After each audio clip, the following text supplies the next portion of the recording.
Hello guys, good morning. So ngayong araw pupunta ako dun sa kakilala ko na nag-offer ng trabaho. May bakante daw na posisyon, kaya nirecommend niya ako dun sa kanyang amo. Pupuntahan ko ngayong araw.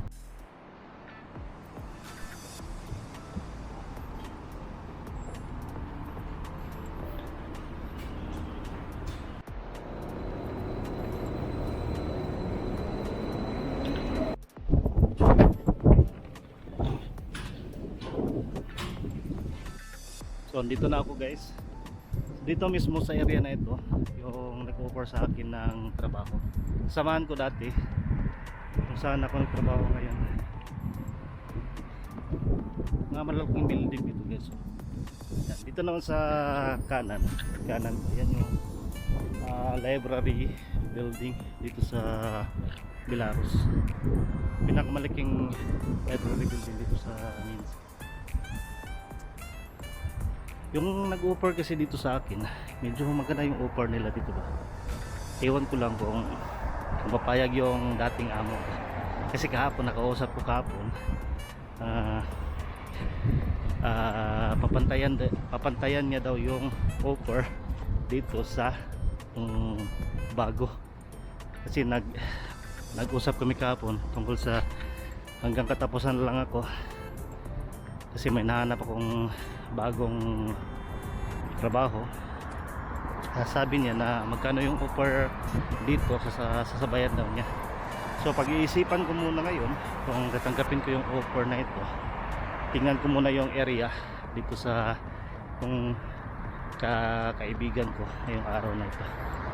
Kasi 11 yung schedule na mag-meet kami ng director. Yung amo ba yun dito? Saka na ako maka-decide. Siguro mga katapusan this month. Kailangan dalawa yung sasakyan mo eh. Magsasakay ka ng isang metro sa red line, tapos sasakay ka pa ng blue line papunta dito. So mga 1 hour yung biyahe galing dun sa bahay.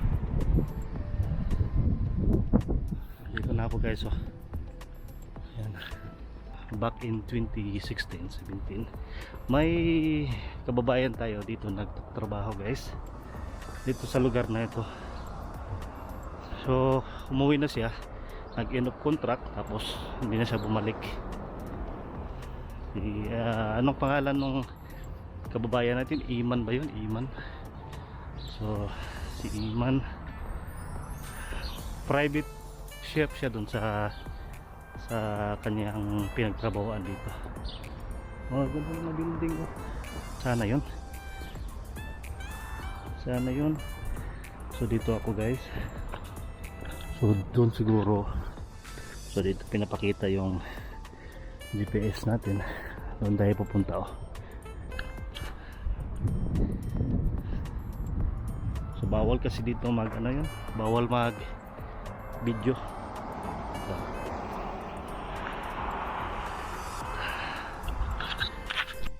So dito mismo yung shop ng kakilala ko kung saan siya nagtrabaho guys. So yan.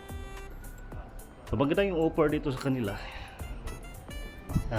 Tignan ko ngayong first week of June, saka ako makaka-decide kung dito o continue ako dun sa trabaho sa amo ko. Maganda yung area dito kasi napakalinis guys. Dito sobrang tahimik ng area. Napaka-cute ng shop niya. Mayroon siyang 3 branch dito sa buong city. So ito yung main nila dito na dito yan mismo sa malapit sa library building. Dito naman mayroong mga iba't ibang mga cafe. Dito sa ibaba naman may shopping, may grocery store.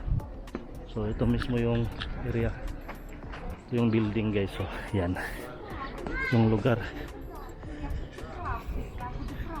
So nakausap ko yung may-ari, yung boss niya.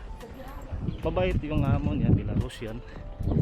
Saka yung mga kailangan para sa requirement ko kasi foreigner ako, kailangan maraming mga document. So tingnan ko ngayong darating na June first week. So kitang kita dito yung library building guys. So dyan o. Yan. So see you later guys. Sobrang ganda ng library building. So ginawa yan nung kinonstruct yan nung 2002 tapos natapos nung 2006. Sobrang laki. Yan yung pinakamalaking library building dito sa buong Europe.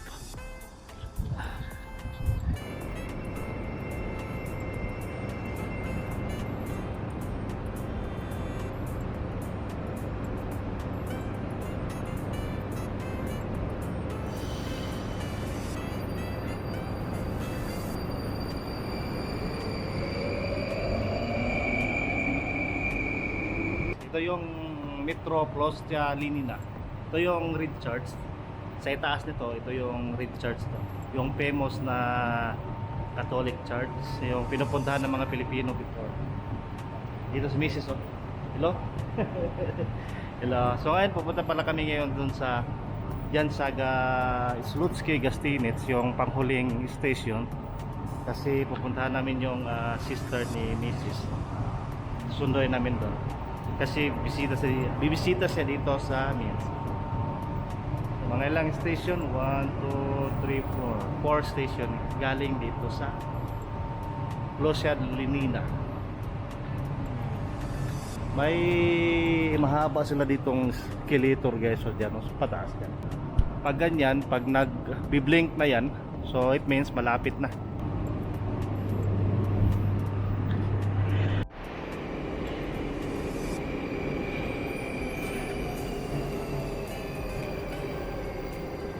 Binigyan kami ng gulay ng sister-in-law ko.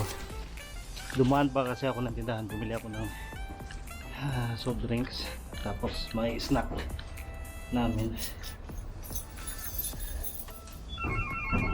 So nauna kasi sila misis, kaya ako yung nauna. Ito yung mga gulay binigyan. Wala pala sila misis dito sa bahay ngayon. Lumabas pala sila sa pasyal. So ipapakita ko sa inyo guys yung binigay sa amin ng sister-in-law ko.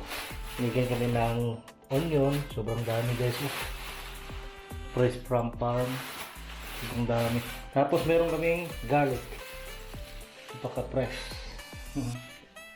Wala, kasya na sa amin ito. Ito kasya na sa amin itong mga isang buwan.